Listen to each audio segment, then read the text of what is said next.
चलिए भाई, ये 3 क्वेश्चन और समझते हैं इस क्लास के अंदर। और यहाँ पर आप देखेंगे तो जो पहले 2 क्वेश्चन हैं वहां पर इस बार मंथ भी अलग अलग है और ईयर भी अलग अलग है। तो मैंने आपको सिंपली बताया कि आप ये चीज चेक करेंगे कि क्या आप मंथ के अंदर डिफरेंस यानी अंतर निकाल सकते हैं और क्या आप वर्ष के अंदर भी अंतर को निकाल सकते हैं। तो बिल्कुल इस बार वर्ष में भी निकलेगा और इस बार मंथ में भी निकलेगा। तो कैसे कैलकुलेट करेंगे? तो सबसे पहले वर्ष को कैलकुलेट कर लेते हैं। तो भाई वर्ष में क्या है, 2020 और 2027। तो वर्ष में कितना अंतर आया? तो भाई आप बोल रहे होंगे वर्ष में अंतर है 7 साल का।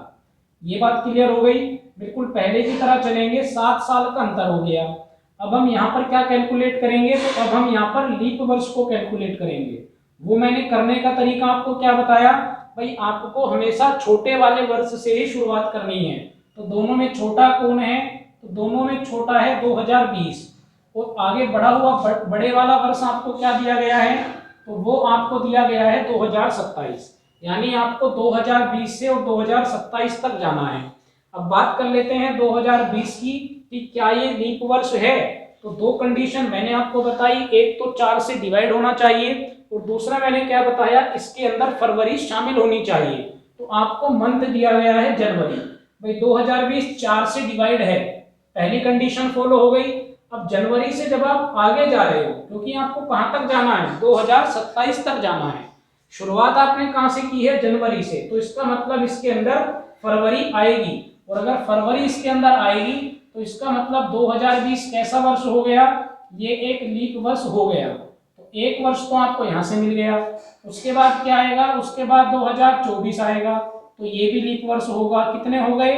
2 लीप वर्ष हो गए। 24 के बाद आप कहां तक जाना है? केवल 27 तक। तो 28 तक अगर जाते तब हम चेक करते, लेकिन फिलहाल कितने लीप वर्ष आपको मिले? 2 लीप वर्ष मिले। तो यहां से जो आपकी कैलकुलेशन आई वो टोटल करने पे कितनी आई? 9।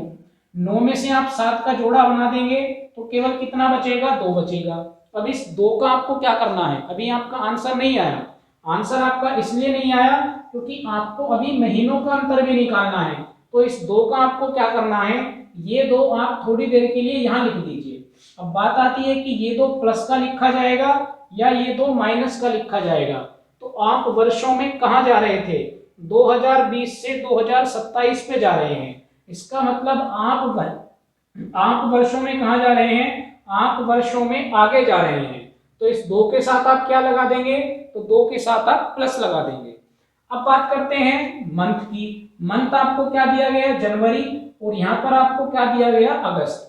और कहां से दिए गए हैं? तो ये आपको दिया गया है 10 जनवरी से और आपको कहां तक जाना है? 15 अगस्त तक जाना है।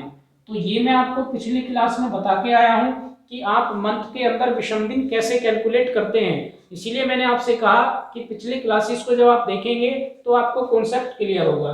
कैसे कैलकुलेट करते थे?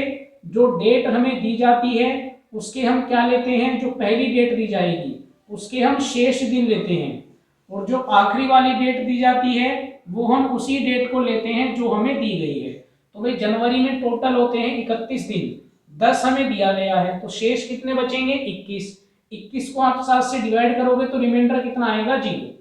फरवरी की बात कर लेते हैं। तो भाई फरवरी में आपको सोचना नहीं है, फरवरी में आप बिना सोचे 0 लिख देंगे। भाई आप कहेंगे सोचना क्यों नहीं है? तो इसलिए नहीं सोचना क्योंकि लीप वर्ष हमने पहले ही कैलकुलेट कर लिए। तो फरवरी अगर लीप की होगी तो भी काउंट हो जाएगी, लीप की नहीं होगी तो भी काउंट हो जाएगी। तो फरवरी को हमेशा हम ऐसे केस में क्या रखेंगे? 0 ही रखेंगे क्योंकि वर्षों के अंदर हम ऑलरेडी लीप वर्ष को काउंट कर चुके हैं। मार्च हमारा कितने का होता है? 31 का। तो लीप वर्ष कितने आए? तो विषम दिन कितने आएंगे? 3। अप्रैल कितने का होता है? 30 का। तो विषम दिन कितने आएंगे? 2। मई कितने का होता है? भाई 31 का। तो विषम दिन कितने आएंगे? 3। जून में कितने आएंगे? 2 आएंगे। जुलाई में कितने आएंगे? तो भाई 3 आएंगे। अगस्त की डेट क्या है? 15। 7 का जोड़ा बना दो तो कितना बचेगा? 1। अब वापस 7 के जोड़े बना लीजिए। 3 2 5 और 2 7। खत्म हो गया। 3 3 6 और 1 7, ये भी खत्म हो गया। तो फाइनली क्या बचा? 0। तो यहां से जो आपके पास 0 आया उसको आप यहां रख दीजिए जैसे हमने साल का रखा है। वापस चेक कीजिए आप आगे जा रहे हैं या पीछे जा रहे हैं। तो भाई जनवरी से अगस्त में जा रहे हैं तो आगे जा रहे हैं तो वैल्यू किसकी होगी? प्लस की। अब आप इन दोनों को कैलकुलेट करेंगे तो 0 भी प्लस का है और 2 भी प्लस का है, तो फाइनली कितना आया, 2 आया। तो अब आप ये देखेंगे कि आप इस 2 का क्या करने वाले हैं। तो सोमवार में अगर आपकी ये वैल्यू प्लस की आएगी तो आप सोमवार में आगे जाएंगे, अगर ये वैल्यू माइनस की आएगी तो आप सोमवार में पीछे जाएंगे। तो फिलहाल कैसी आई है, फिलहाल प्लस की आई है, तो आप सोमवार में 2 जोड़ देंगे तो भाई क्या आ जाएगा, तो ये आ जाएगा आपके पास बुधवार। तो ये क्वेश्चन थोड़ा बड़ा होता है और एग्जाम में ऐसे ही क्वेश्चन आने की पॉसिबिलिटी ज्यादा से ज्यादा होती है, लेकिन अगर आपकी प्रैक्टिस बढ़िया है तो आपको टाइम नहीं लगता। चलिए अगला क्वेश्चन देखते हैं।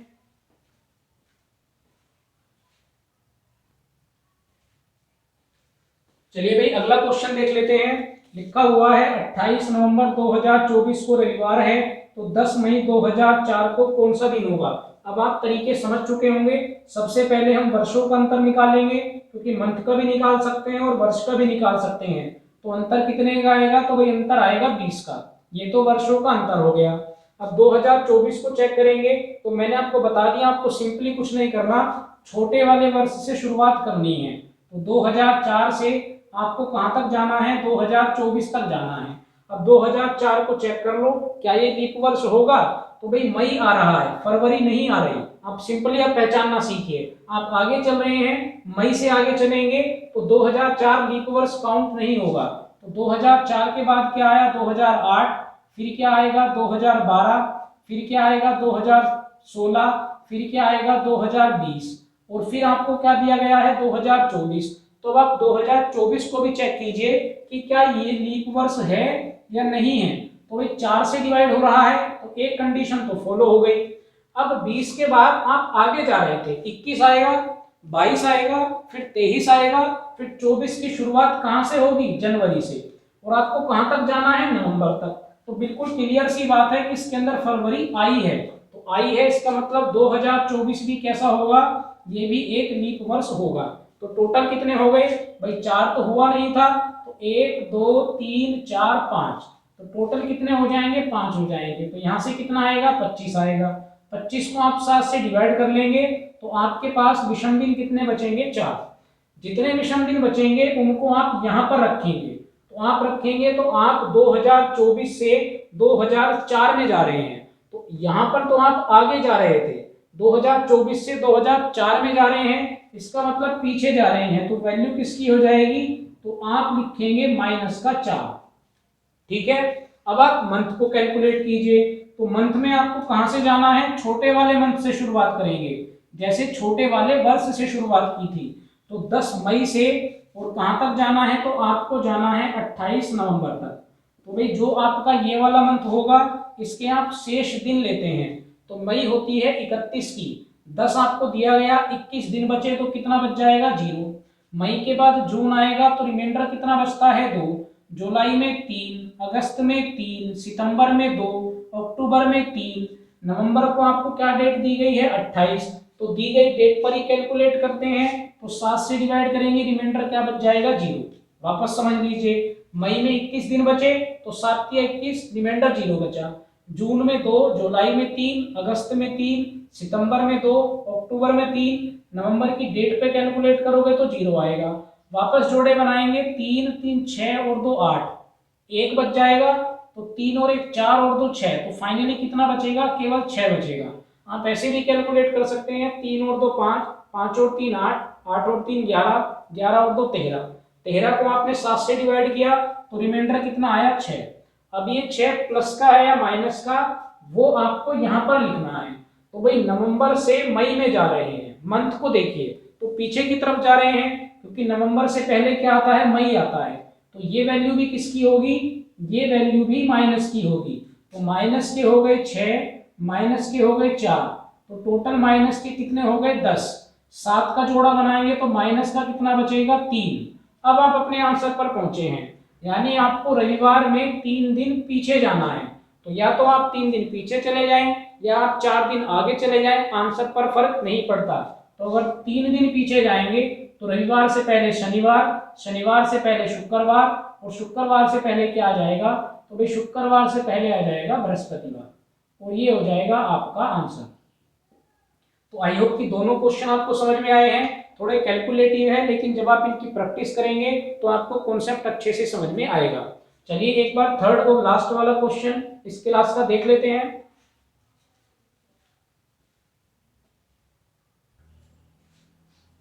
चलिए भाई, ये क्वेश्चन इनसे थोड़ा अलग है, क्योंकि यहाँ पर केवल आपको एक ही डेट दी गई है और आपसे पूछा गया है कि 2 अप्रैल 2011 को कौन सा दिन होगा। तो ये क्वेश्चन आप कैसे करेंगे, इस क्वेश्चन को करने का तरीका थोड़ा अलग है। एक बार जरा आप उसको समझ लीजिए। आपसे पूछा गया 2 अप्रैल 2011 को कौन सा दिन होगा। तो सबसे पहला काम आपको क्या करना है, जो आपको वर्ष दिया गया आप उसमें से एक कम कर देंगे। तो 2011 में से एक कम करेंगे तो कितना आएगा, 2010 आएगा। सबसे पहले आप वर्ष पे कैलकुलेशन करें तो 2010 आया। अब 2010 के आप अलग अलग फैक्टर कर लीजिए। फैक्टर कैसे करेंगे, जितने भी 400 के मल्टीपल हैं उनको आप अलग कर देंगे। तो 400 के कितने मल्टीपल बन जाएंगे, तो भाई 400 पंजे होते हैं 2000, यानी आपके कितने मल्टीपल बन गए, 5 मल्टीपल बन गए। तो ये आपने 400 के मल्टीपल को अलग कर लिया।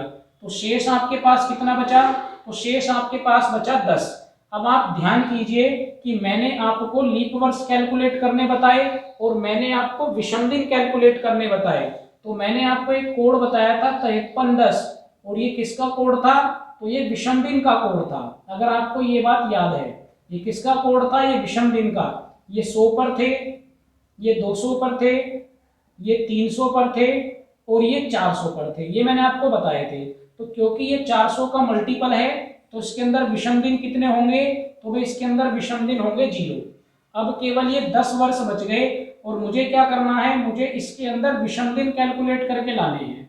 कैसे कैलकुलेट करेंगे, तो भाई सबसे पहले तो जितने वर्ष दिए गए हैं वही लिख लो, जैसे हम पहले करते आ रहे थे। तो 10 तो हो गए वर्ष, प्लस इसके अंदर मुझे क्या लिखना है, मुझे इसके अंदर लीप वर्ष भी कैलकुलेट करके लिखने हैं। तो लीप वर्ष अब कैसे कैलकुलेट करेंगे, तो जितने आपको वर्ष दिए गए उसको आप 4 से भाग कर दो। तो 4 दूनी कितना आया, 8। तो जितना यहाँ पर आएगा यही आपके क्या बन जाएंगे, यही आपके लीप वर्ष बन जाएंगे। तो लीप वर्ष कितने बन गए, तो भाई लीप वर्ष बन गए 2।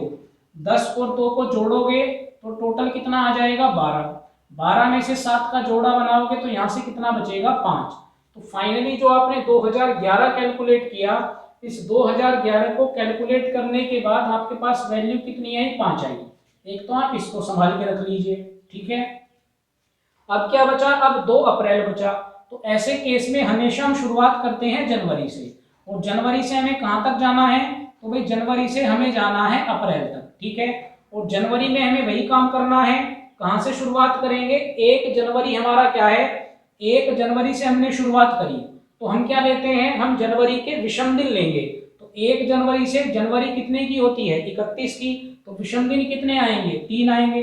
फरवरी की बात करोगे तो फरवरी कैसे चेक होगा, फरवरी चेक होगा दिए गए वर्ष पर। वर्ष आपको क्या दिया गया था, 2011। कैसा वर्ष है, ये एक साधारण वर्ष है। तो अगर साधारण वर्ष है तो फरवरी कितने की होगी, तो भाई फरवरी 0 की होगी। उसके बाद आप मार्च पर आएंगे, मार्च में कितने विषम दिन होंगे, 3। अप्रैल की जो आपको डेट दी गई है उस पर कैलकुलेट करेंगे। तो आप इसको काट तो सकते नहीं है, तो कितना बचेगा, 2 ही बचेगा। फाइनली आप क्या करते हैं, 7 के जोड़े बनाते हैं, 3 3 6 और 2 8। तो कितना बचेगा, यहाँ से केवल 1 बचा। तो मंथ से कितना बचा, 1। वर्ष से कितना बचा था, 5। दोनों को आपने जोड़ लिया, कितना आया, 6। अब बात ये आती है कि ये जो आपके पास 6 आया है इसका आप करेंगे क्या।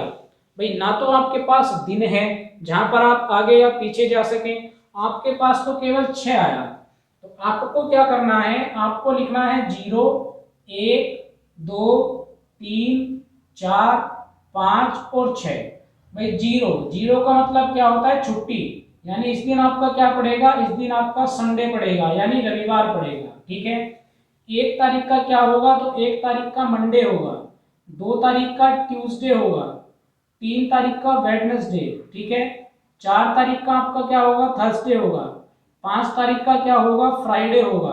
और 6 तारीख का 6 नंबर का आपका क्या होगा, सैटरडे होगा। ये तारीख नहीं है, ये एक तरह से जो आपका यहाँ से रिमाइंडर बचेगा मैंने वो लिखे हैं, ठीक है। तो सिंपली क्या है, 0 पर संडे, 1 पर मंडे, 2 पर ट्यूसडे, 3 पर वेडनेसडे, 4 पर थर्सडे, 5 पर फ्राइडे और 6 पर क्या है सैटरडे। तो आप चेक कर लीजिए आपका कितना आया है 6। तो 6 पे दिन क्या आएगा शनिवार, और 2 अप्रैल 2011 को शनिवार ही था। इस दिन भारत वर्ल्ड कप जीता था श्रीलंका को हराने के बाद। तो ये एग्जैक्ट दिन निकल के आया है, आप कैलेंडर में चेक भी कर सकते हैं। 2 अप्रैल 2011 को कौन सा दिन था, तो 2 अप्रैल 2011 को शनिवार का दिन था। तो आई होप कि ये पूरा का पूरा कॉन्सेप्ट आपको समझ में आया हो कि अगर आपको एक सिंगल डेट दी जाए तब आप उस पर कैसे कैलकुलेशन करते हैं। एक तरीका और है, अगर आपको लगता है कि आप इस तरह से कैलकुलेट नहीं कर पाएंगे, तो जब आपको केवल एक सिंगल डेट का दिन निकालना हो तो आप उसके साथ आज की डेट ले लीजिए। भाई जैसे 2 अप्रैल 2011 का दिन पूछा है तो आप आज की डेट ले लीजिए। आज क्या तारीख है, जैसे आज तारीख है 9 मार्च 2023। आज तारीख क्या है 9 मार्च 2023। तो आप क्या करिए, आप अपने क्वेश्चन को इस तरह का बना लीजिए। जब आप क्वेश्चन को इस तरह का बना लेंगे तब भी आप अपने आंसर पर पहुंच जाएंगे। कैसे कैलकुलेट करेंगे, भाई 9 मार्च 2023 और आज क्या दिन है, तो भाई आज दिन है बृहस्पतिवार। तो आप इस तरह से कैलकुलेट कर लेंगे कि भाई 9 मार्च 2023 का बृहस्पतिवार है, तो आपको बताना है 2 अप्रैल 2011 का कौन सा दिन है। तो जैसे आपको बेहतर लगे, ये तरीका अच्छा लगा है तो आप यहाँ पर भी कैलकुलेट कर सकते हैं। जितना आप इसको बार बार क्वेश्चन को करके देखेंगे आपकी स्पीड बनेगी, फिर आपको क्वेश्चन के अंदर टाइम नहीं लगेगा। तो इस क्लास के अंदर फिलहाल मैंने आपको ये दिन वाले क्वेश्चन कराए हैं, बढ़िया से इनकी प्रैक्टिस कीजिए। कैलेंडर के अंदर आपकी 1 से 2 क्लास और आएंगी और उसके बाद आपका ये चैप्टर भी कंप्लीट हो जाएगा। तो अगर आपको हमारी क्लासेस के कॉन्सेप्ट अच्छे लग रहे हैं तो चैनल को सब्सक्राइब जरूर करें। तरीका मैंने आपको बता दिया है, खुद भी सब्सक्राइब करें, अपने दोस्तों से भी कराएं ताकि उनको नए कॉन्सेप्ट की जानकारी हो पाए। तो फिलहाल इस क्लास में इतना ही है। कैलेंडर की अगली क्लास में वापस आप लोगों से मुलाकात होगी। Thank you.